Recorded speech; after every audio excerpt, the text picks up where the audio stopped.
урматтуу кесиптештер, урматтуу Каныбек Осмоналиевич, урматтуу жыйын катышуучулары, элди эл кылган, мамлекетти мамлекет кылган фундаменталдуу баалуулуктар деп биз эне тилибизди, улуттук маданиятты, нарт насилди, каада салтты, көөнүргүс, акыл ойду, көркөм өнөрдү билебиз.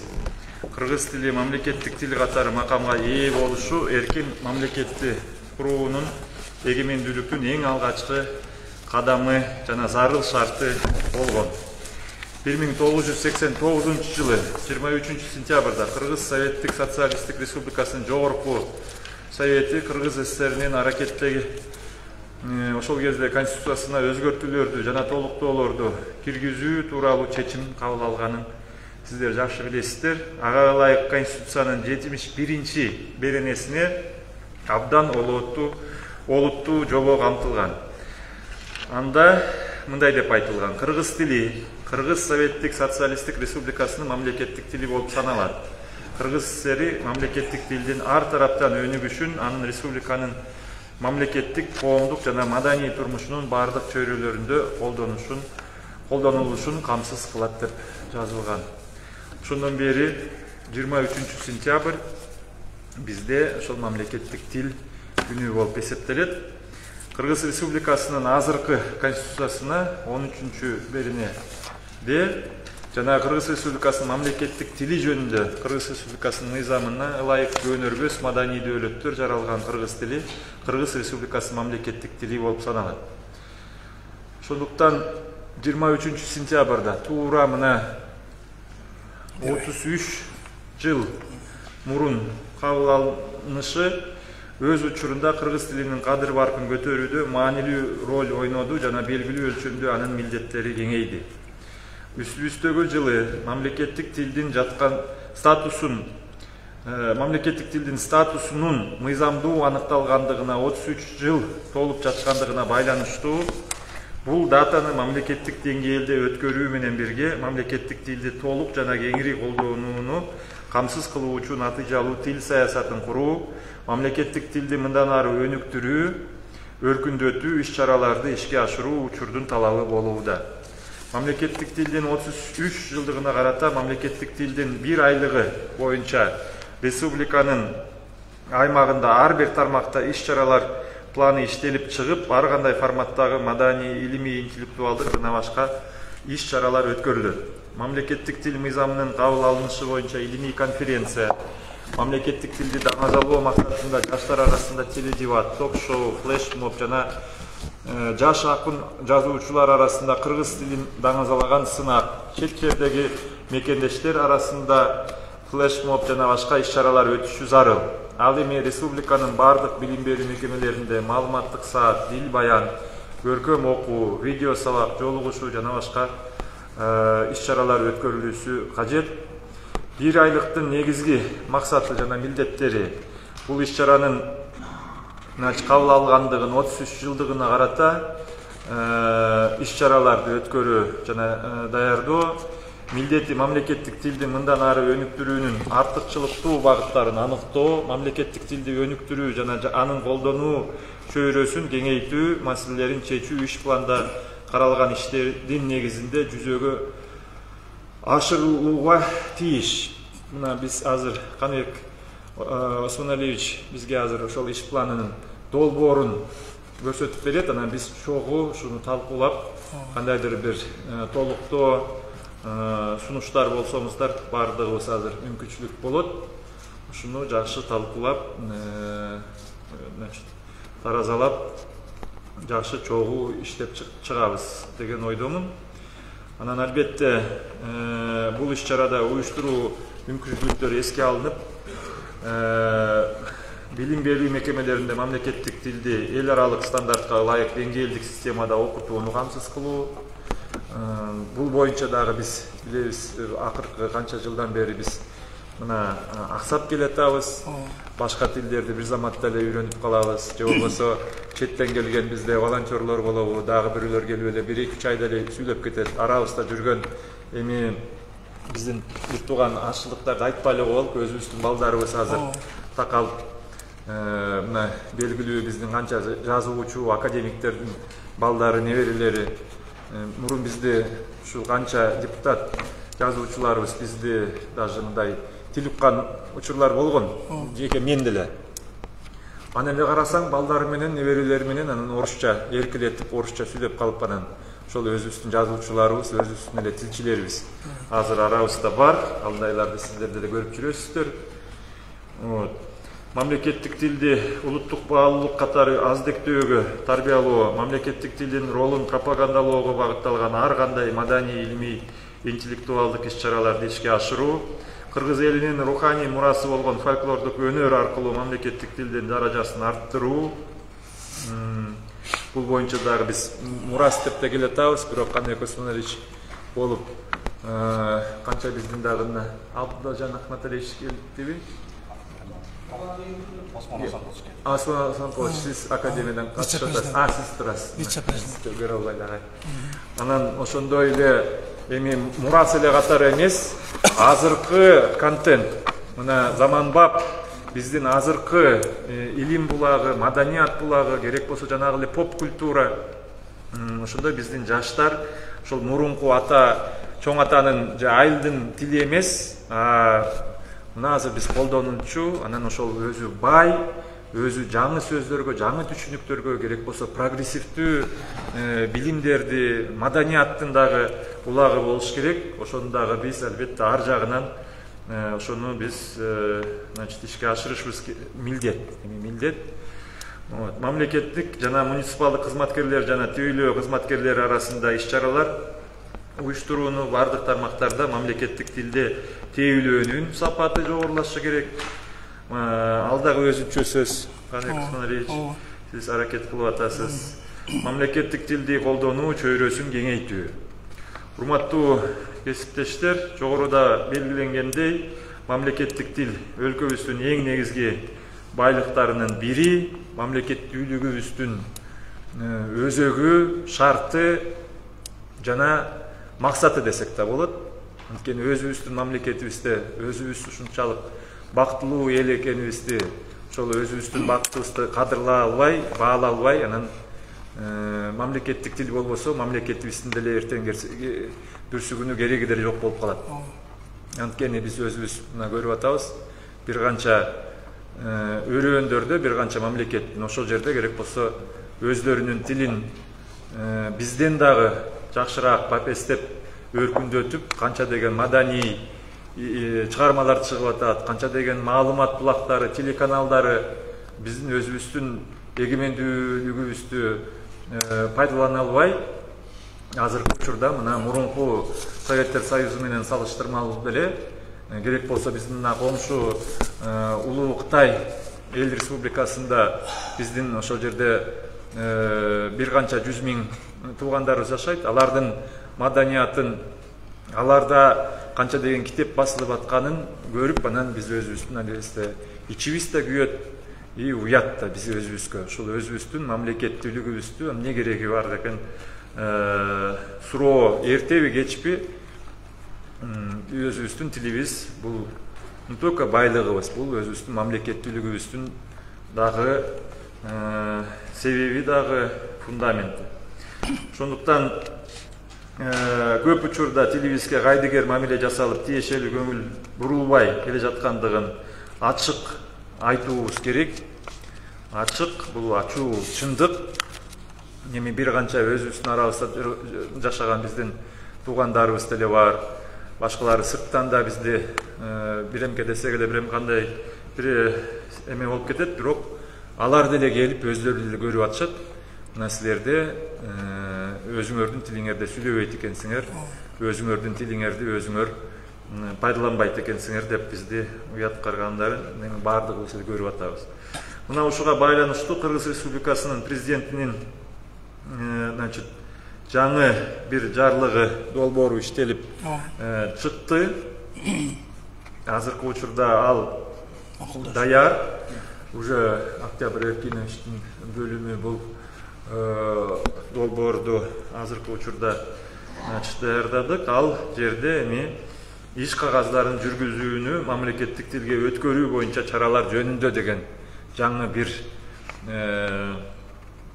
жарлык ошол даяр болуп калды, жакында жарыяланмакчы. Аталган долбоор буюрса, тилибизге башкача мамиле жасаларын дагы бир шарты себеби болот. Бирок мына биз бүгүн Каныбек Осмоналиевич комиссиясынын да кызматкерлери дагы катышып атат. Ошол жалпы ушул жердеги министрликтердин орун басарлары, жетекчилерибиз, бизде администрациянда жооптуу кызматкерлери менен чогуу азыр бир жанагы ушул бүгүн 23 август 23 сентябрга чейин эми албетте мамлекеттик тилибизди 365 күн даңазалап апестеп пайдаланып колдошубуз керек. Бирок ушундай кандайдыр бир атайын ушундай бир айлык деп иш-чаралардын бир планын азыр талкуулап анан бекитип алсак, анан чогуу баардыгыбыз ошол өзүбүздүн мекемелерибизде, жерлерде ушуну иш-чарага ишке ашырсак, биз ушуну эмеге да тиги региондордон менен да кошулуп койсок болмок экен, Биз аларга жеткиребиз. Жеткиребиз да. Бирок орготделдерге беребиз да, тапшырабыз да. В общем, анда Каныбек Осмоналиевич, сиз ошону да. Эми бүгүн билесиздер, Ульяновск облусундагы жанагындай чоң трагедиядан улам бүгүнкү күн 23 август Кыргыз Республикасынын президентинин жарлыгы менен траур, жалпы улуттук траур жарыяланган. Ошол биздин туугандарыбызды 14 кырсыктаган курмандыктарын ошолордун урматына 1 мүнөт аза күтүү максатында ошолорду урматтап коюшун баштайбыз.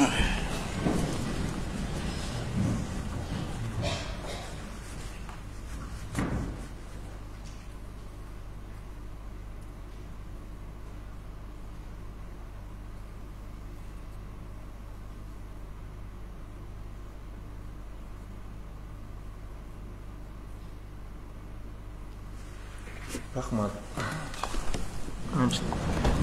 Урматтуу Каныбек Осмонович, сиз бошотууга каршы кылы. Да. Эми алсам батканы слайды көрүп албетте. Комментарий. Кыргыз Республикасынын президентине караштуу мамлекеттик тил жана тил саясаты боюнча улуттук комиссиясынын төрагасы Каныбек Осмонович.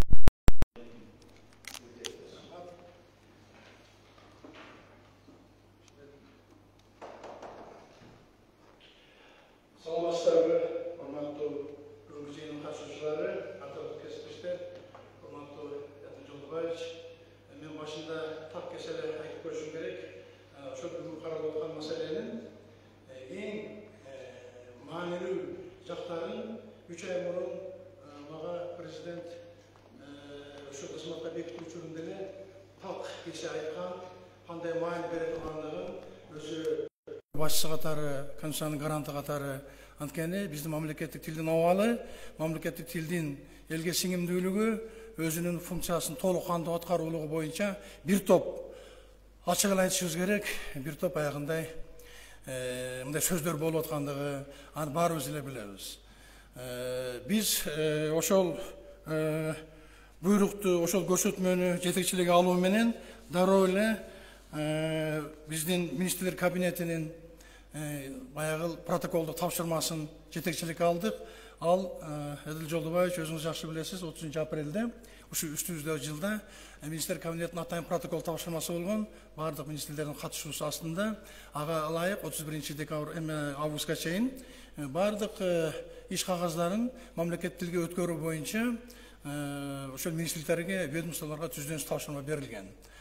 Биз эми ойлондук дагы, анан ошол протоколдук тапшырманы аткаруу үчүн ошо жерлерге барып, ошо көрүп, ошо иш кагаздардын аткарышы кандай болуп атат деп 21 жумушчу күн бүт областтарды кыдырып келдик. Эдил Жолдубаевич. Ошол бир топ эмелерди алып алып, мен сиздерге рахмат, ыраазычылык билдирип коюшум керек. Бардык губернаторлар, шаарлардын мэрлери болгон шарттар түзүп берди. Эми ошонун баягындай бир мониторинг кылуу боюнча бир топ мен ошол иш-чаранын алдында сиздерге көрсөтүп коеюн деп атам. Артка кайтарам башынан эле.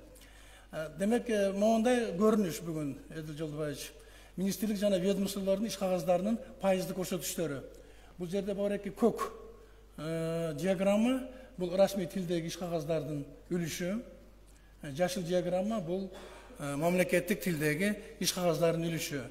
Бир топ министрликтер ошол мониторинг жүргүзүлүш боюнча иш-чаралар өткөрүлгөн экен. Ошонун натыйжасында Кыргыз Республикасынын билим берүү жана илим министрлиги, саламаттык сактоо министрлиги, көрүнүп турат маданият министрлиги, экономика, каржы министрлиги, тышкы иштер министрлиги, анан Бишкек шаар мэриясы, Бишкек шаардык кеңеши. Ушул жерден эле көрүнүп тургандай, урматтуу министрликтин өкүлдөрү, урматтуу ведомствонун өкүлдөрү, өзүңүздөр жыйынтык чыгарсаңыздар болот. Мактана турган эч нерсе жок, ачык эле айтышыбыз керек. Биз ушул диаграмманын негизинде ошол аталган министрликтер менен иш жүргүзүп, жыйынтыгын чыгарып, ар бир министрликтин, мынакей министрлердин орун башчылары отурушат, ошолордун катышуусу менен жыйынтык чыгарып, абдан катуу чогулуштарды өттүк. Андан кийин бир топ жогорку окуу жайларды дагы ошондой мониторинг жүргүздүк. Экинчи слайд. Жогорку окуу жайларда деле Эдил Жолдубаевич, биз ушинтип ойлой берет экенбиз да, абал жакшы эмес. Дагы эле көк көрүп турасыз, кызыл көрүп турасыздар.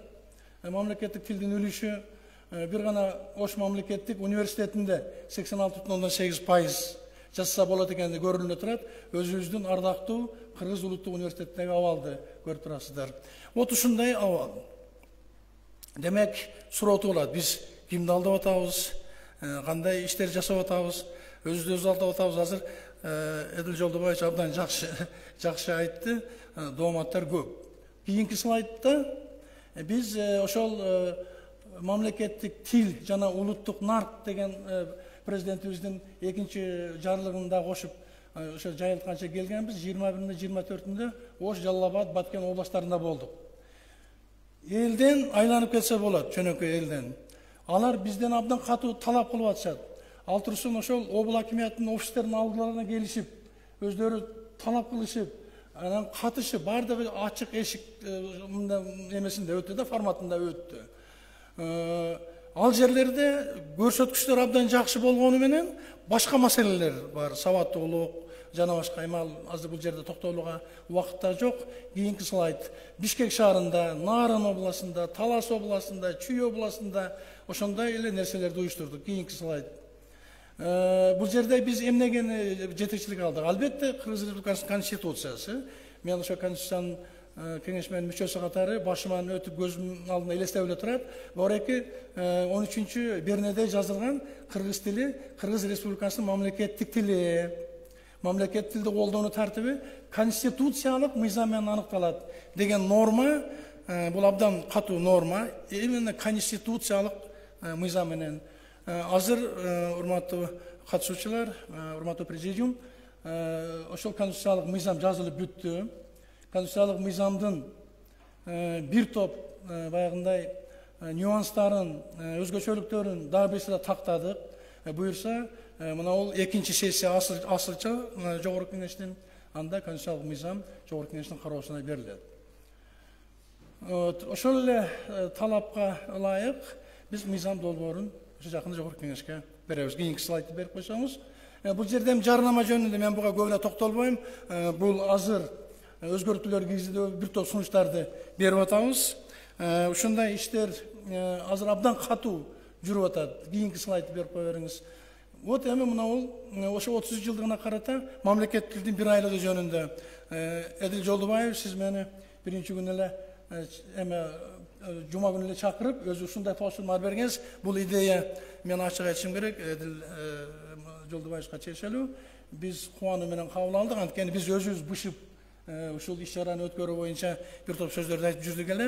Эң туура айтылып атат, 365 күн биз кыргыз тилине күнү-түнү өзүбүздүн жүрөгүбүздүн соккону менен барабар кылып иштерди алып барышыбыз керек. Бирок өзгөчө бир айлыкты өткөрүүнүн бир өзгөчө мааниси бар.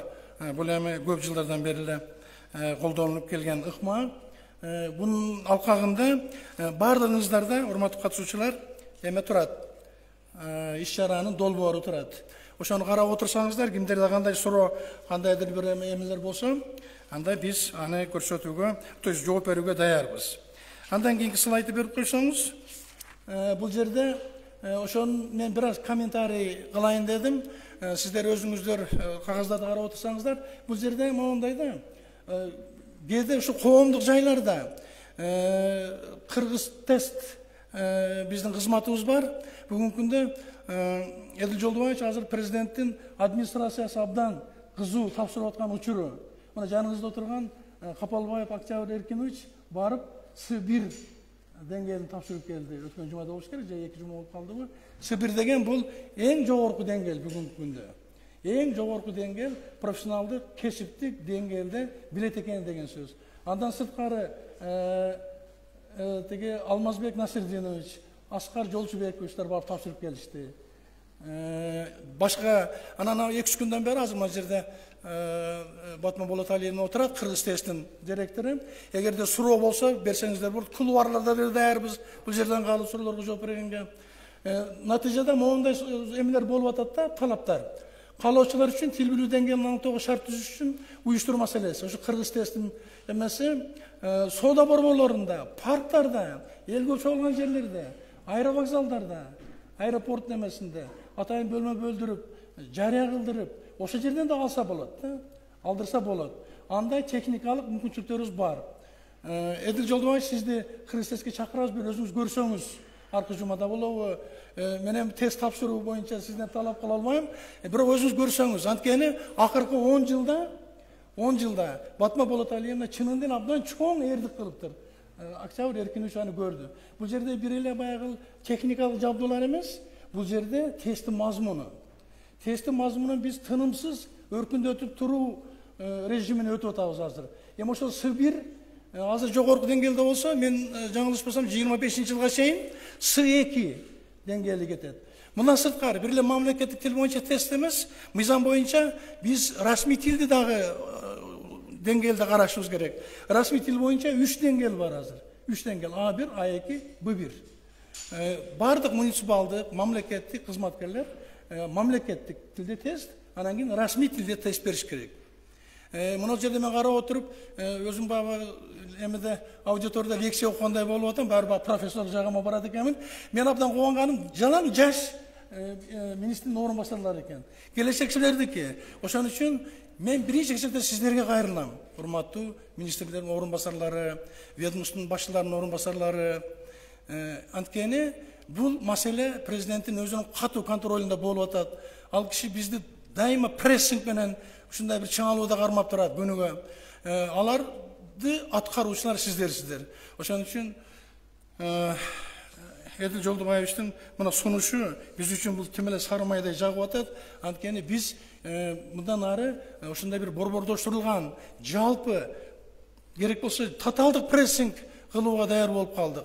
Андай кылбасак биздин тилибизди дагы эле баягы айдегерлик, буну моюнга алышыбыз керек. Дагы эле баягы кенебестик, дагы эле авош деген баягында бир түшүнүктөр, отурушуулар болуп атат. Биз канча башыбызды ташка урсак дагы улуттук мамлекеттик тил комиссиясы өзүбүз бул ишти чынында аягына чейин жеткирүүгө мүмкүнчүлүгүбүз жок. Ошон үчүн бул жерде бардык иштер, бир айдын ичинде жасала турган иштер бизге дагы катуу түрткү берет.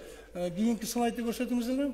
Мына бул жерде учкул сөздөрдү уранчактар дилүү отуштуулардын бардыгы бар. Мисалы үчүн Чыңгыз Айтматовдун сөзү эмнеге эме кылганга болбосун, элибиздин түбөлүктүүлүгү эне тилинде деген сөздөр. Мен бүт кыдырып чыктым, бир 15 киши менен. Чынында эле айылдарда бар, ал эми Чүйөрөнүндө, Бишкекте, Ош шаарында тилекке каршы мындай нерселер жок эсе. Дагы кийинки. Жалпыга маалымдоо каражаттары аркылуу, мынакей бул жерде ЛТР, КТРКнын өкүлдөрү отурасыздар, телеканалдар, радиолор, гез журналдар, сайттар, роликтер. Биздин 21-жылдан 26-жылга чейинки мамлекеттик өкмөт токтому менен бекитилген программабыз бар. Ошо программанын алкагында бардык министрликтер аткаруучу бизге баягындай партнер катары, өнөктөш катары көрсөтүлгөн. Биз анын ар бир пунктунун үстүндө иштеп атабыз. Ачыгын айтып коеюн, жаныңыздарды койбойбуз, тынчыңыздарды алабыз. Анын үстүнө мынау да кошулуп атат, могул иш пландагы. Биз мындай режимде иштебесек, андайдыр натыйжа бергиле эмес. Кийинки слайд берип коюңуз. Бул баягы интернет провайдерлери менен иштөө маселеси. Буну дагы эме болсо талкуулайбыз. Баягындай бир өзгөртүү түзөтүү кошуулар болсо айтыңыздар, кийинки слайдты бериңиз. Бул бир бардык мамлекеттик органдарда мамлекеттик тилди өнүктүрүү боюнча илмий конференцияларды өткөрүү, Илимдер академиясынын вице-президент отурат өзү баш болуп, менимче ар бир иш-чараны расшифровка кылып, сиздер менен иштөөгө биз даярбыз. Балким кээ бир министрликти экинчи орунга коюп койгондорбуз, же биринчи орунга коюп койгондорбуз, туура эмес коюлуп калгандыр. Ошолор боюнча пикириңиздер болсо айтсаңыздар болот. Кийинки слайд. Бүттү да. Вот ушул негизги биздин бүгүнкү айтып сиздер менен баарлаша турган маалымат топтому ушундай болду. Мен сиздердин баардык суроолоруңуздарга жооп берүүгө даярмын. Рахмат. Да.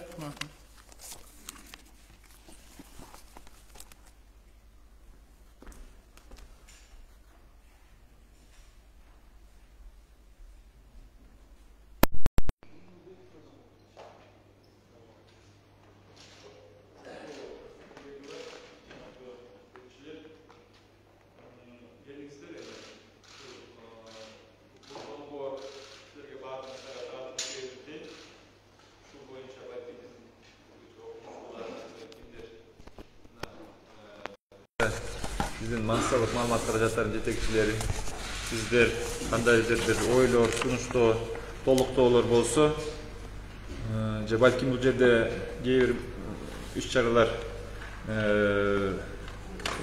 эреги жок же туура эмес болуп калса, шуну ачык азыр талкуулап алсак болот. Ошондуктан кандай дейбиз? Кыргыз патент. Саламатсыздарбы? Катышуучулар, урматтуу элдердер, урматтуу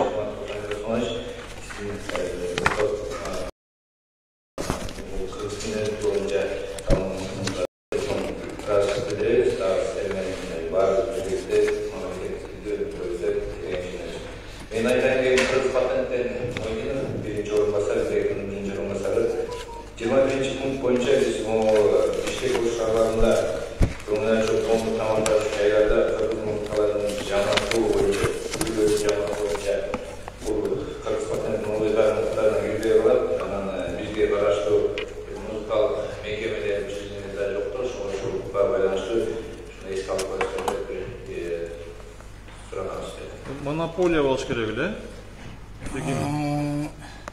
Жок. Бул жерде министрлик, маданият министрлиги. Ошол экөөнү орун алмаштырып койсок болот. Орун алмаштырып, биринчи маданият министрлиги. Виктория Андреевна, вот здесь речь идет о кафе, ресторанах. Там больше же кто часто к ним ходит, кому мы можем поручить, чтобы насчет музыкального репертуара? Не работает? Вот вас даже слово лишили.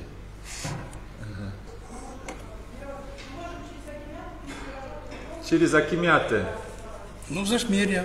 Да, мэрия, районные администрации, деп шахтерге жаздырталык, они анан бирөөлөргө тапшырышат, ошолорго көбүрөөк барган. Значит, ошолорго алып жеткен. Там дагы бир маселе, аякта вот бизге чет өлкөлүк коноктор айтышат, силердин менюларыңар, меню дейт. Сыртка чыгарышкан. Жок, меню ошол бардыгы орусча дейт. Даже кыргыздын улуттук ресторанымын деген ашканаларыбызда ошол чет өлкөдөн келген коноктор ошого таң калышат. Өздөрү ошо Москва, Петербургтан азыр акыркы кезде мына Инстаграмга чыгарышат. Булардын даже менюсу мындай экен деп. Анан биз байкалбай албетте кош тилдүү болуп эле биз даже сезбейбиз да, орусча жазылып турабы, кыргызча жазылып турабы. Өзүбүз эле биздин де эми өзүбүздүн туугандарыбыз региондон келгендер. Менимче нарын Кара суларда деле орусча жазылып атат азыр. О, ошондой көрүп келдик биз өзүбүз. Менюлар. Бул бирок бул акция тесттер боюнча деп айтып атпайсызбы? Тестирлөө. Кыргыз тест. Вот 6-чы пункт. Ушуну 22 сентябрда өткөзөсүздөрбү? Кандай? Вот 6-чы пункт. Бир ай. Да, бирок 22 сентябрь эмес да. Сентябрга чейин аны алып коюш керек аны. Ай ичинде. Ошо бир айлык эмеде. Бир айлыктын ичинде деп бул жерде туура эмес, туура айтып. Siz emedesizbü, sizde ökmet üyündesizbü, жұмыштадасызбы? Ол жерде чоң залда эмени талкуулап атабыз мамлекеттик тил боюнча. Ошого чапырак калып мен өзүм эстеп атпайламын. Бары келсеңиз,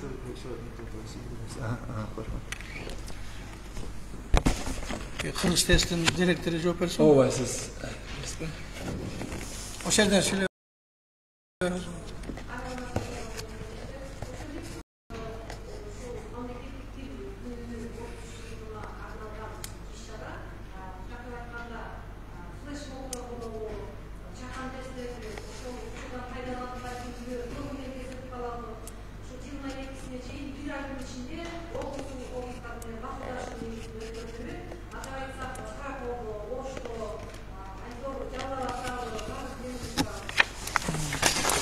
бир ай ичинде.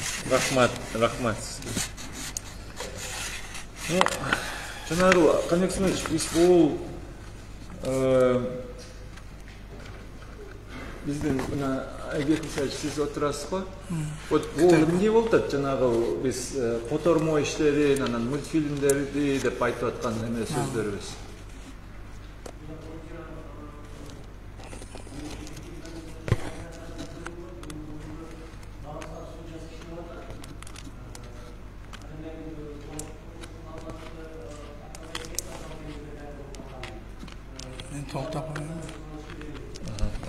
Мен толтап коеюн, уруксат берсеңиз.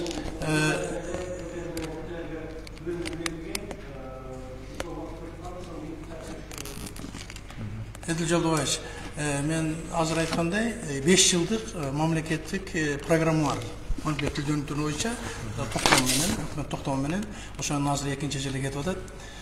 Ошого ылайык котормо анан анимациялык фильмдер тартуу боюнча ошо программанын алкагында 2 миллион сом бөлүнгөн.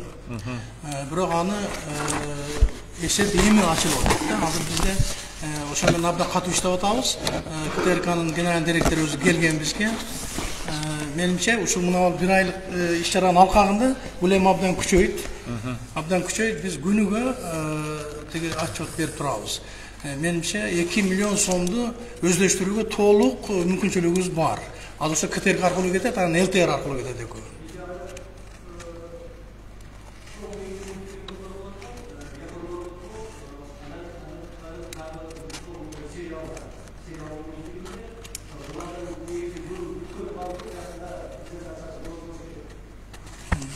Аны өздөрүнүн бюджети менен.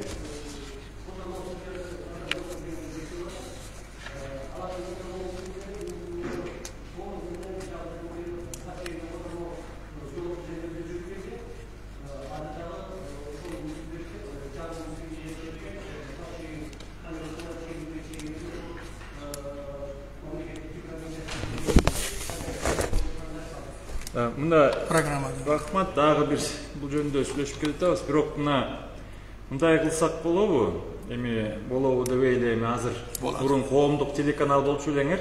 Азыр мен унутуп калыптырмын. Булар азыр бизге өтпөдү. Мамлекеттик улуттук телеканал болушту.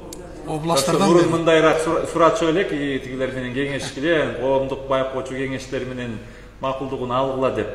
Азыр мындай эле бир тапшырма берелик сиздерге. Протокол. Мына көп жылдан бери, урматтуу туугандар, биз өзүбүздүн жергебизде, мамлекетибизде толук кандуу 100% мына эрте менен сайып коюп, кечинде өчүргүчө чейин бир кыргызча иштеген телеканалыбыз жок. Баягында мен былтыр октябрь айында барып эле сизге айтыштыбы бир канча катуу сөздөрү ошондон бери бара элекмин. Вот. Ошондой эле айттым элем. Эмнеге биздин улуттук телеканал улуттук телевизде сүйлөбөйт? Мизго болуптур. Биз деле эми көбүнчөбүз көрбөй деле калдык. Мына айыл арпада биздин ата эне туугандарыбыз. Чопуяга келиңиздер. Жака өтүңүз. Анан биздин президентибиздин кеңешчиси ошол улуттук телеканалыбыз эми айыл арпада элестетсеңиз, эмитет жарым саат кыргызча иштейт, анан орусча, анан орусча киносу кетти, анан орусча эмеси кетти, анан жартылай жаңылыгы кыргызча чыгат, анан орусчасы чыгат. Ошону биз бир телеканалыбызды толугу менен кыргызча кылып койсок болобу?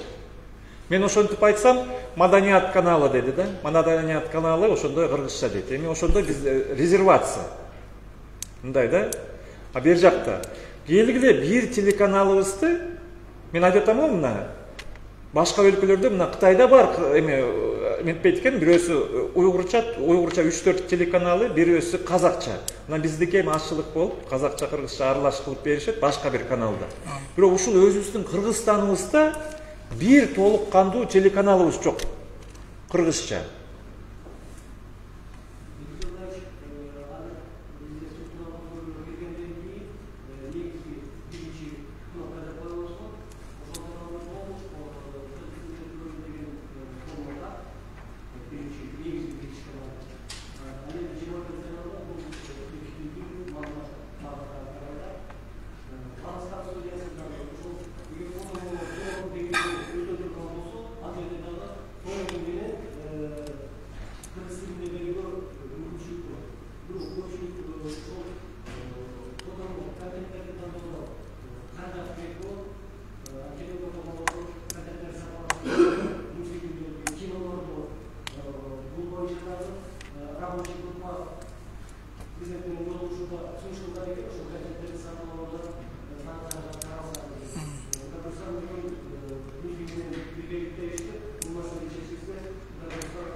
Да, рахмат. Ошондой бир ошол өзүбүздүн кеп менимче контент боюнча орусча башка тилдерде деле чыгаралык. Башка тилдерди биз сыйлап эметебиз, бирок өзүбүздүн мамлекетибизде, өзүбүздүн мамлекеттик тилибизди биз чыгарбасак, биз жандандырбасак, мындай бир эфирге чыгарбасак, андай эч ким ал биздин ишибизди аткарбайт. Вот Чыңгыз Эсенкулович, сиз дагы бул боюнча маалымат берип койсоңуздар, жана мыйзам боюнча сиздер телеканалдар боюнча мониторинг жүргүзүп атасыздар.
Ошондой эле биз субтитр эми кыргызчага дубляж абдан кымбат. Хотя бы кыргызча субтитрларды киргизсе жакшы болот эле да. Лицензия алыш да кымбат.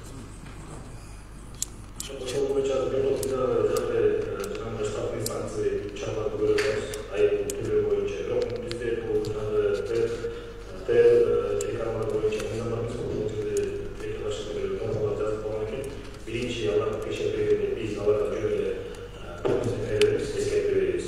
Şu 3 ay öğretmişti, avuma getirdi. Ama eğer Allah cevaplarını çıkartırsa kaynakta daha güzel oluruz. Ayıp ülkemiz, sabahımız ayıp ülkemiz. 3. yoluna 3 ayda 6 ay öğretmeli şurada. Yani bunlar ülkemiz sonbayı canlı. Arada şurada 9 ay öğretmeli, 9 ay memnunum. 12. ayda 1 yıl öğretmeli. Makarnalar bitirsin canlı. Çok fazla böyle sözünü sayfam vermek şu tek kafalar boyunca ne zaman biraz yüzü boyunca görüyoruz. Başında olsa da bir toplum, tekrar o radyolar, insanlar, eğitimde boşalan eğitimde şey olsun.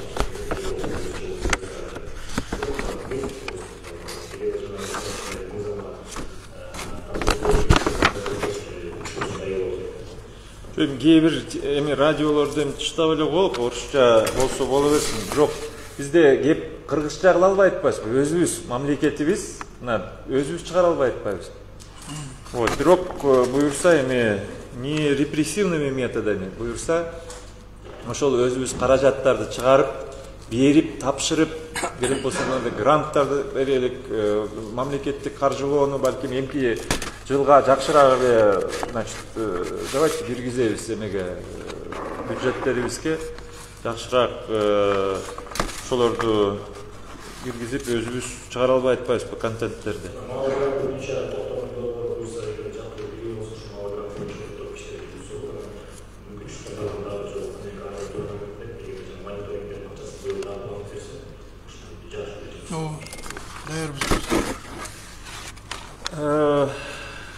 Бул жанагыл бир агай сизде Уралык академиядан Тоолжаков агай.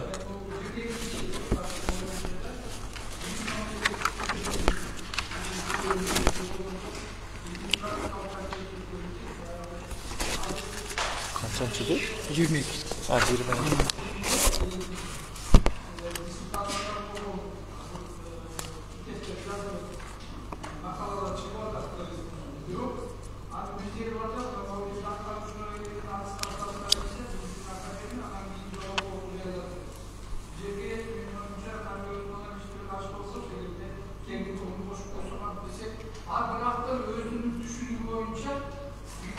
En son termin konusu.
Siz жақсы білесіз, Терминком энциклопедия президент указыменен былтыр 21-28 июлдағы указыменен бізге өткен. Ең соны ұсыныс қылып отырмыз, біз мақұлбыз. Азыр Терминкомдың комиссиясын жаңалап бекітіп отырмыз. Bir айлық емеде сіздерменен чоғу іштеді. Ең тура айтты, себебі терминдердің чаржайшылығы азыр абдан актуалды болады. Рахмат.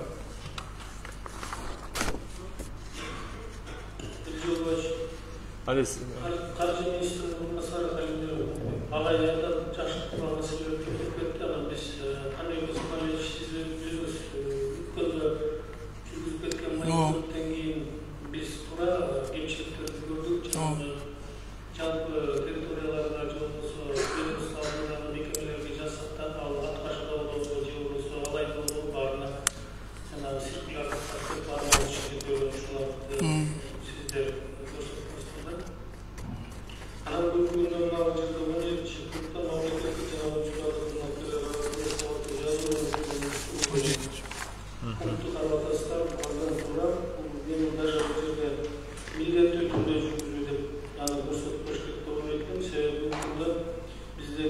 юридикалык жана мамлекеттик түбөнүктүү бөлүмдөрү бардык мамлекеттик органдарда бар. Ошол аралашкан жерде орусча жазып беребиз дагы, анан силер которушларыңызды таштап коюңузчулар бар. Бүгүнкү күндө мамлекеттик ишканасынан тест өтүп, ар кандай деңгээлдеги сертификаттарды алып келип атабыз дагы, бирок ошол жолчуда ошол сертификаттарды бардык кызматкерлер берип, орусча жазып бөлүмдө текшерүүлөрүн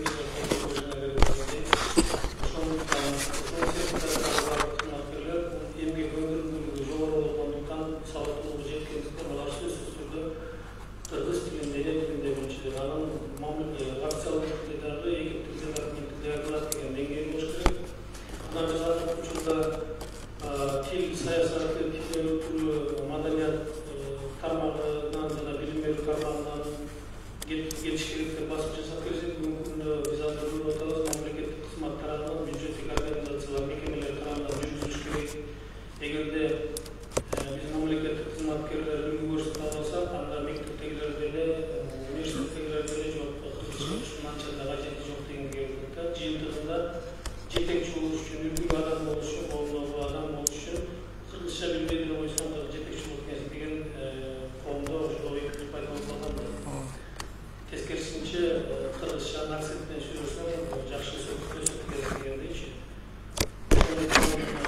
Бул чындыгында жаштардын жүрөгүндө биз азыр маселени тактап болуп тургандарын айтпасак, жанагы маданияттуу сүйлөп кетирсек дагы эле талкуулап атабыз. Ошон үчүн бул жерде ар бир мамлекеттик кызматкер сөзсүз түрдө мына сабаттуу жазууга катышыш керек, аны сиздер тарабынан ага баа берилиш керек деген ойдомун. Андан кийинки бүгүнкү күндө мамлекеттик саясат жанагы эмгек акылар көтөрүлүп атат, мамлекет тарабынан жакшы болуп атат, мамлекеттик кызматтын популярдуулугу өсүп атат. Андыктан тил мамлекеттик органдарда кызматкерлер аркылуу ишке ашыш керек. Анан атайын каражаттар деген боюнча дагы бардык мамлекеттик органдарга мүмкүнчүлүк берилди.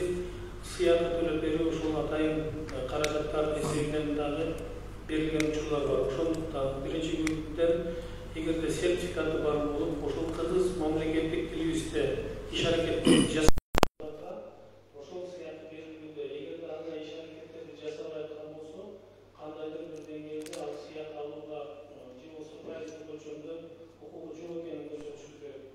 Себеби бул мамлекеттик тилди билгендиги, мамлекеттик тилде иш алып баргандыгы бул эмгек өндүрүмдүүлүгүнүн жогорулугу деп эсептелип турат. Ошону дагы ушул жерде эске алып кеткенди сунуштайт.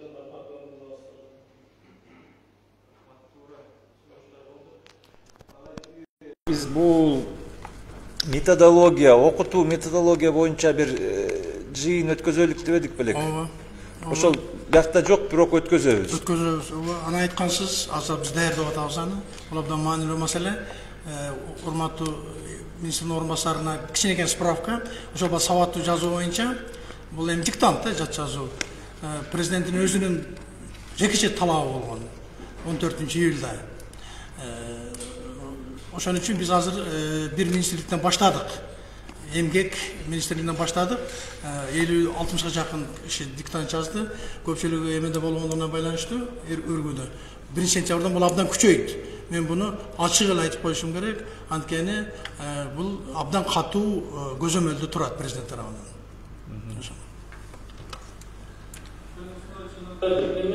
Керек болсо жанагы бул дагы болуп келген, азыркы сөз болбойт. Жана мамлекеттик кызматкерлер арасында ар бир чыгармадан, белгилүү чыгармалардан көркөм окуу да өзгөртүлгөн. Эгер ашыкча болсо, буну каалоочулар арасында өткөн, бүгүнкү фейсбук социалдык тармакта бар, мамлекеттик кайсы институттарда кандай көрдү, ошондой киргизип коюшат болот да. Мына сайттарда болушу мүмкүн, чыгарма окугандар көркөм окугандар ушундай кандай дейсиздер? Абдан жакшы сунуш. Биз бул күчөтөбүз анда мына ошого тиешелүү пунктту. Сизде сунуш. Эми 30 жылдан бери мамлекетте жашап келатабыз. Анан ушул 30 жылдан бери Кыргызстанда коргоп жүрөбүз да. Өздөрү уят ушул кыргыз тилин коргойлу деп, анан Кыргызстанда кыргыз тил комиссиясын түзүп, анан ушу кыргыз тилин жайылтат деп жүргөнүбүздүн өзү деңгээлде кыргыз элиндеги маданияттуу добустун, интеллектуалдуу добустун, сабаттуу добустун кайсы бир деңгээлде төмөндүгүн көрсөттү. Бир жашка тагын төрөлгөн бала 30га чыкты азыр. 30га чыккан бала мамлекетти башкарууга жетип турат. Анан ошондуктан урматтуу ушул жерде отургандар кыргыз тили маселесине келгенде маселе илетте эмес. Мен ушу кыргыз тили боюнча теги 2003-2004 жылы Кыргызстан тилин турган адам маселе ушул борбордо маселе ушул туура ушу биз отурган жерден башталат да тоскоолдо. Анан ошондуктан маселени ушул жерден чечишибиз керек. Эмил Жолдубаевич ушул биздеги жанагы мыйзамдардын баары, жарлыктардын баары биринчи оригиналы кыргызча жазылууга, кыргызча жазылып, андан орусча отурганга өткөрүбүз туура болот эле. Болбосо биринчи орусча жазып, анан кайра кыргызча отуруп, ушундай болуп келатат. Ушундан арылышыбыз керек. Кыргызстанда биринчи жолу баш мыйзам кыргыз тилинде жазылды. Ошо азыркы мына колдонуулары баш мыйзам кыргыз тилинде. Буга чейин баардык баш мыйзамдар орусча жазылып, анан кайра кыргызчага отурду. Ушул сыяктуу маселени ушул борбордогу гана чечишибиз керек. Ушул борбордогу интеллигенция ушул тил маселесин толук чечип алса калганы айыл жери тоңойроок болот. Ушул жагына өзгөчө көңүл бурсаңыз, анан эми мына президенттин жарлыгы менен 25-ноябрда жалпы элдик курултай өткөн турат. Ошо жалпы элдик курултайга карата курултайды утурлай деген илимий конференцияларды өтүүнү жаңы эле пландаштырып, ошонун жыйынынан кичине чыгып чыгып сиздерге кечирээк туруп калдым. Ушу сиздерди ошо планыңыздарга кабыл алып, ушул жалпы элдик курултайды утурлай деген илимий конференцияларды, ушу тил проблемасындагы илимий конференцияларды өткөрүп, анан ошол жалпы элдик курултайга ошол проблеманы да койсок.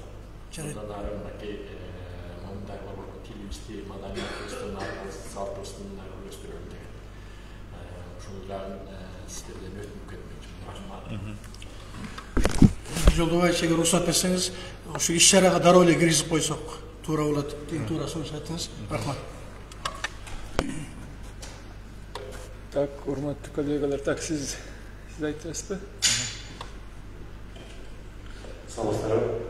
Эрмектүү улуттук коомдук органдарынын урматтуу президенттин баасы жана мүчөлөр бир нече суроом жана сурушум бар эле. 8-чи пунктта турат Ангач. Ошондо экинчи абзацында 30 жашка чейинки атын жарышуулар арасында кыргыз тилинде мазалаган чыгарманы арасына коюштуруу. Эгерде Гёте 80 жашында Фаусту жазса, бул жерде мен үчүн өзүңүздөргө белгилүү болгондой чыгармачылык бул биологиялык жаш менен чектелбейт да. Ошондуктан бул жерде биз дагы азыр көптөр которма жаатында башка чыгармачылыкка байланыштуу аралашып жүрөбүз, ушуну чыйдыргычу. Анан ушул жашка чектөө кошуу тууралуу деген суроо болду да. Кийинки сунуш жана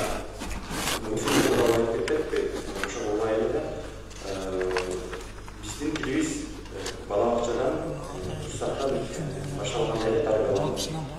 Балдардын көрүп турган контентти мазмунундагы санындагы көбөйтсө керек да. Айта турган сунушум жалпы мамлекеттик мекемелердеги мамлекеттик өнүктүрүү адистерин жана котормочуларды тартуу менен массалык түрдө, жабыр түрдө мультфильмдерди которсо сонун болот эле. Мен мисалы бир нече кинону мультфильмдерди которууга аралашып катышкан адамдар айткым келет да. Кийинкиси ушу дайыр пункт катары ушул кошсок болот, жарнамаларды текшерүү сапатын баа берип аныктоо боюнча да. Мисалы үчүн бүгүн эле көрдүк, Кыргыз алтын ишканасы мамлекеттик мекеме эмес, ошонун жанында эле турат зергер буюмдар депчи. Зер буюмдар деп айтыш керек да. Зергер деген бул башка түшүнүк элек да. Рахмат, сиз да. 8-чи пункт боюнча атайын жаштарды бөлгөн пункт бул. Атайын жалпы баягы сынактарды өткөрүү. Бул жерге түшүңүз, бул жерде биринчи эмеде мына бош орундук турат.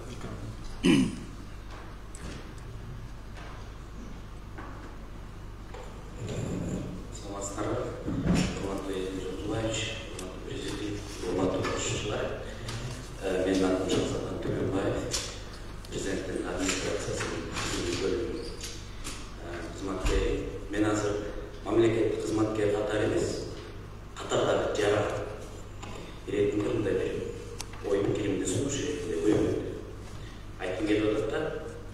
Чындыгында коомдук күнүмдүк турмушта саясий экономикалык алганда да кыргыз тилинин сүйлөө акыбалы деңгээли менин жеке пикиримде башка себептер сөзү ушудан дагы начар. Дмитрий Жолдубаевич, siz Октябрь келишимин бул жерде көбүнчө жок эле дегенде кеминде 25 жогору муумуз ортолугун десек болот. Сиз бизде агайлар албайт турган иш. Дагы да аздыр көптүр кыргызча сүйлөйбүз. Дагы да болсо аздыр көптүр кыргызча өз ичарадагы пикир алмашуубуз, иш кагаздарды жүргүзүүдө жумушта дагы бар. Бирок менин айтайын деп аткан жогоруда айтылат ичинде эгемендүүлүктү алганыбыз 30 жыл болду депчи.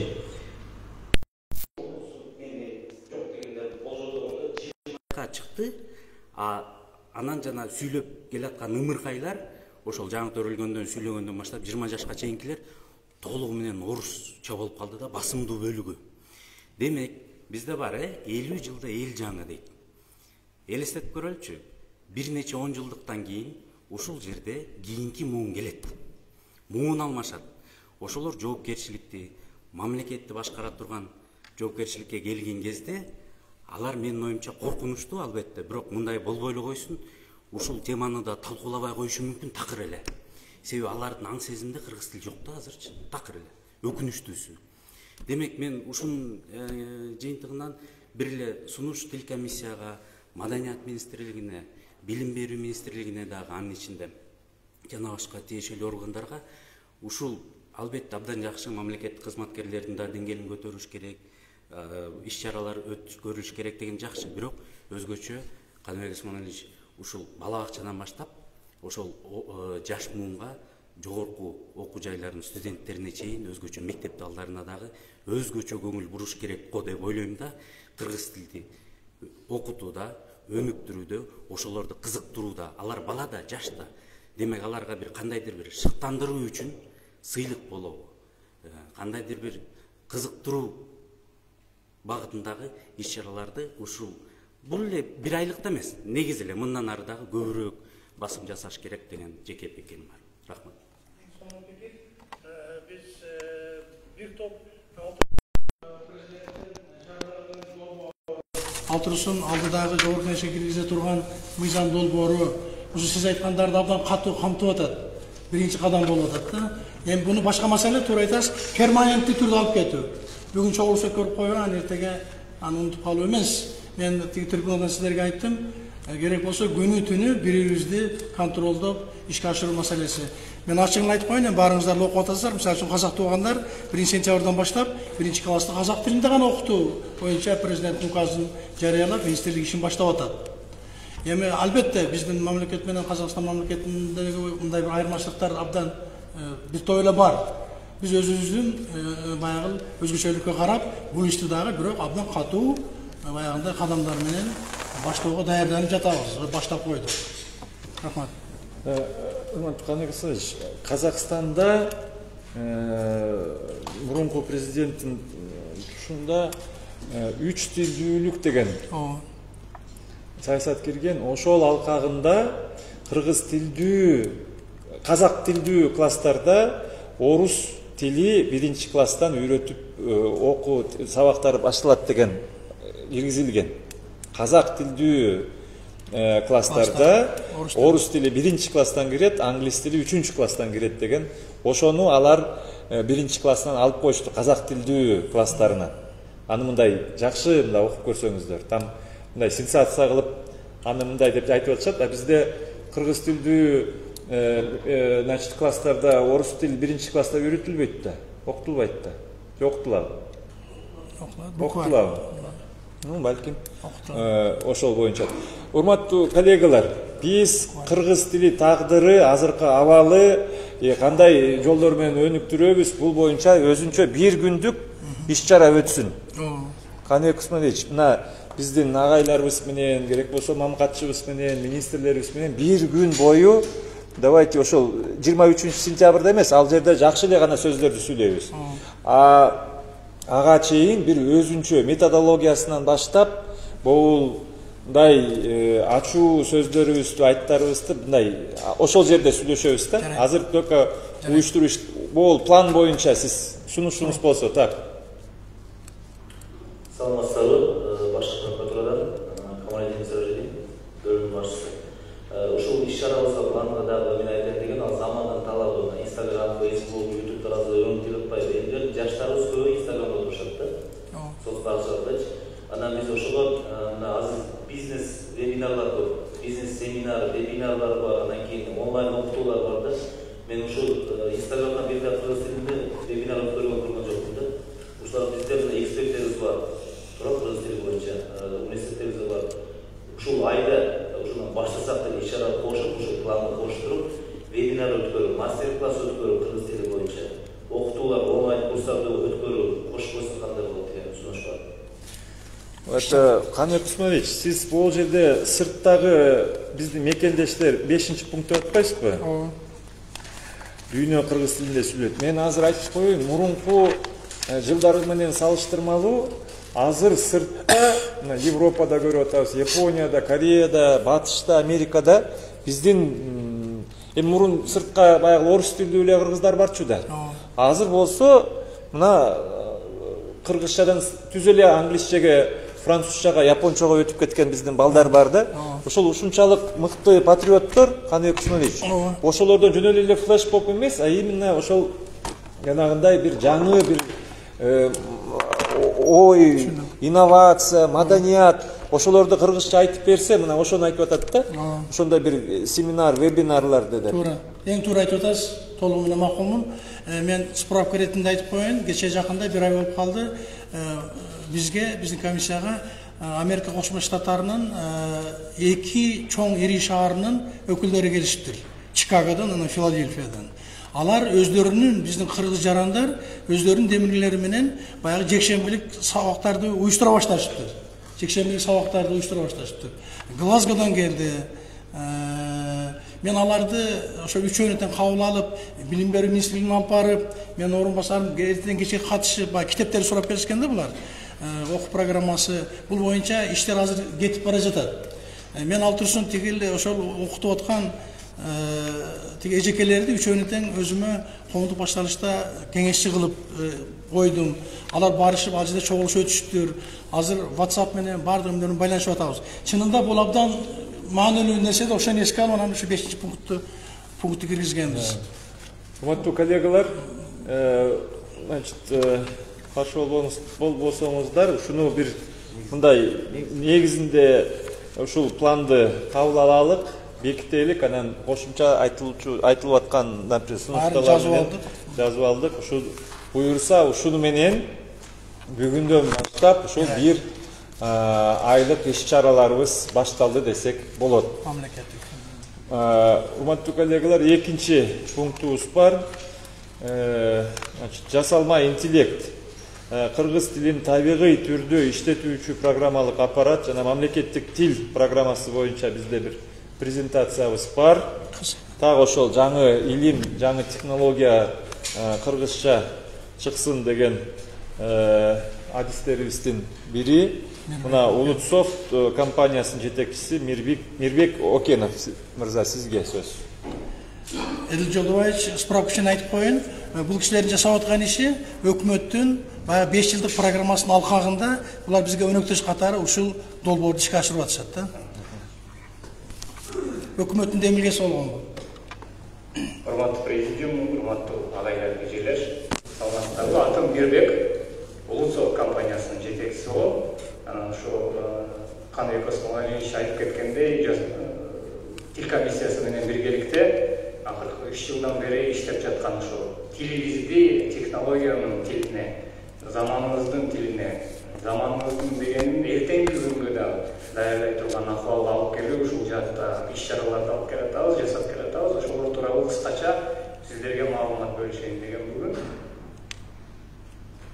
Негизи бүгүнкү темабыз талабый тилди иштетүүчү программалык аппараттар. Талабый тил дегенибиз биздин күнүмдүк тилде азыр мен сиздер менен байланышып жаткан тил талабый тил деп эсептелет. Анан компьютерде акыркы мезгилдерде жетишкендиктер талабый тилди ушу компьютердин тилин тескерисинче талабый тилге айландырууга мүмкүнчүлүк болуп жатты.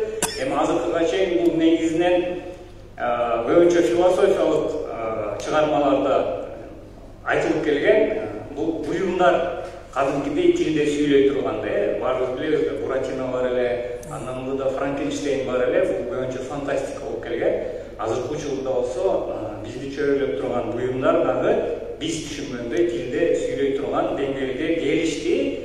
Муну баардыгыбыз билебиз, күнүмдүк жашообузда өзбекчө англис тилинде бир эмес 4 продукт бар. Бул боюнча дүйнөлүк гиганттар, ошол Amazon, Google, Apple баары бири-бирине, Microsoft бири-бири менен жарышып атат. Бул темада мен алдыда болгом деп. Төртөөнүн тең 2011-жылдан баштап эң биринчи Apple киргизген Siri долбоору. 2017-жылдан бери биздин ошо чөлкөмдө эң биринчилерден болуп Яндекс компаниясы орус тилинде Alisa деген долбоорду ишке ашырды. Баарыбыз билебиз, Alisa бул кадимкидей ошо орус тилинде сиз сүйлөсөңүз сизди түшүнүп, кайрадан орус тилинде сизге жооп бергенге мүмкүнчүлүгү бар бир программалык аппарат. Ошол талабый тилди иштетүүчү программалык аппарат. Биздер дайым бул эмнеге маанилүү? Биздин кыргыз тилине өтөрдөн алдын ошого бир аз токтололу. Маанилүү болгон себеби ушул, биздин жөнөкөй күнүмдүк жашоодо колдонуп келген буюмдарыбыздын баардыгы мындан кийин смарт буюмдарга айланып атат. Ошол эле көз айнегибиз, саатыбыз, сыналыбыз, телефонубуз чөмтөктө, смарт телефон, смарт ТВ, смарт глаз, смарт watch, смарт очки, смарт үй. Смарт үй. Биз эле кичине смарт болбой калдык, нерсе смарт болуп атат. Бирок бул жакта айтайын деген нерсем, смарт дегендин себеби бул жөнөкөй ошол буюмга берилген функциядан тышкары дагы башка функцияларды аткара турчу өзүнө бир өзгөчөлүккө ээ болгонун түшүндүрөт да. Смарт дегенибиз акылдуулуктун бирден бир деңгээли бул ошол биздин талабый тилди түшүнүп, бизге кайрадан жооп кайтара турчу бир деңгээлге келишүү. Башкача айтканда эми убакыт азыркыга чейин көбүнчө ушул буюмдар менен, электроника менен классикалык түрдө байланыш түзүп келгенбиз да. Мисалы сыналыбызга кийинки каналга өтүш үчүн пульт колдончу элек. Пультту басканга кийинки каналга өтөт. Оюнду ойнойбуз, же болбосо баскыч клавиатура аркылуу компьютерге тандаларды киргизебиз, же болбосо чычканча аркылуу ары бери жылдырабыз дегенде. Мен мисалы азыр презентациямды чычканча аркылуу компьютерге команда берип атам да, кийинки слайдка өт деп. Бирок смарт буюмдардын өзгөчөлүгү эмне? Бул буюмдар менен биз сүйлөшүп калабыз. Смарт үйдүн мисалы Эдил Жолдубаев айтып кеткен, смарт үйдүн эң негизги өзгөчөлүгү үйгө киргенден кийин үйүңүз менен сүйлөшөсүз. Же болбосо автоунаанын ичине отургандан кийин айдоочусуз унаалар мына 5-10 жылдын ичинде стандартка айланып калат. Автоунаанын ичине отурганда автоунаа менен сүйлөшөбүз. Ошондо биздин эми негизги максат эмне болуп атат? Кыргыз тилинде сүйлөшөлү, кыргыз тилинде өзүбүздүн буйртмабызды же болбосо өзүбүздүн каалоо тилектерибизди айталы. Ал буюм болсо бизге кайра кыргыз тилинде жооп берсин. Жанагы Cortana, Siri, Google Assistant, Alisa булар ошол доордун биринчи кадамдары да. Эми биз дагы ошол тил комиссиясы менен биргеликте буюрса колдоп беришти, мамлекеттик программага да кирдик. Ошол кыргыз тилинде сүйлөй турган, кыргыз тилинде жооп кайтара турган жана кыргыз тилин талабый тилди түшүнө турган программалык аппараттын үстүндө иштеп жатабыз. Бул жакта айта кетчү дагы бир жагдай, буюрса биздин командада эл аралык деңгээлде ошол Америкалык Кошмо Штаттарда өзгөчө жасалма интеллект темасында иштеп келген адистер өзүнүн патриоттук энтузиазм сезими менен бул иш бизге керек деп бизде иштеп жаткан адистер ошол эле Google'да, Amazon'да иштеп жаткан адистерден кем эмес. Мактанат турчу бир кебетебиз дейли, же болбосо жагдай дейли. Буюрса адистерибиз бар, анан 4 баскычтан турган бир программа сунуштаганбыз тил комиссиясына. Буюрса экөөнү аткардык. Текстти күнгө айландыруу, үндү текстке айландыруу эми 3-чү этабы менен 4-чү этабы турат. Жөнөкөй тил менен айтканда 1-чи, 2-чи этап бул текстти үнгө айландыруу, бул ооз, ошол компьютердин оозун жасатып, үндү текстке айландыруу болсо бул кулак. Эми ошол ооз менен кулакты байлай турган аппарат ушу мээге кирдик да. 2022-жылга программага киргиздик. Азыр четинен баштадык тексттин семантикалык анализи деп. Анан эми иштин оңой жагы эмнеде болуп атат? Бизден алдыңкы ошол эле Google, ошол эле башка компаниялар бул технологияда алдыда кеткен үчүн аларды дагы биз аркасынан дайым ээрчип жүрөбүз да. Дайым чыгып аткан макалаларын, эң акыркы үлгүдөгү программалык камсыздоолорун, китепканаларын библиотека деп коебуз. Аларды дайым заманында, учурунда алып колдонууга мүмкүнчүлүгүбүз болуп атат. Англис тилинде окуп, биз ушул эмеден дагы бир нерсени айта кетейин. Бул жакта кыска бир ремарка дейик, маалымат. Тилибизде бул жакта баарыбыз тилибизде сингармонизм деген бир кубулуш бар да бизде. Ошол сингармонизмди жасалма интеллектте биз биринчи текстке үнгө айландырууда кадимкидей пайдасын көрдүк. Анткени сингармонизм компьютердин ошол сөздү кайрадан туура аталышын же болбосо туура сүйлөшүнө шарт түзө турган бир кубулуш болду да. Мисалы, орус тилинде же болбосо англис тилинде бир модель бир жуманын ичинде иштей турган болсо, биз ошол деңгээлге бир күндө же болбосо 2 күндө эле жетип аттык. Анткени сингармонизм бизде билесиздер, кандай жазылган болсо тилибиз ошондой окулат. Мындай башкача сөздөр жок. Ошол сингармонизмдин тилибиздин ошо ата-бабаларыбыздын бизге өткөрүп берген жасалма интеллектте күнүнүн жазылды сезим.